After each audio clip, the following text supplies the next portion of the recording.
ભરૂચના નવાડેરા વિસ્તારમાં આવેલ શ્રી રાધા વલ્લભનું મંદિર જીર્ણ થઈ જતા તેનું પુનઃનિર્માણ કરવામાં આવ્યું હતું। ત્યારે આજરોજ મંદિર ખાતે વિવિધ ધાર્મિક કાર્યક્રમોનું આયોજન કરાયું। જૂના ભરૂચના નવાડેરા વિસ્તારમાં વૃંદાવનના રાધા વલ્લભનું 200 વર્ષ જૂનું પૌરાણિક મંદિર આવેલું છે।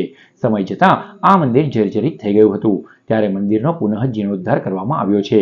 ત્યારે આજરોજ મંદિર ખાતે શ્રી રાધા વલ્લભની પ્રતિમાની પુનઃ પ્રતિષ્ઠા કરવામાં આવી હતી, જે બાદ મહાઆરતીનું આયોજન કરવામાં આવ્યું હતું। આ પ્રસંગે મોટી સંખ્યામાં વૈષ્ણવ સમાજના આગેવાનો, શહેરના વરિષ્ઠ નાગરિકો, આગેવાનો તેમજ ગોસ્વામી પરિવાર ઉપસ્થિત રહ્યો હતો।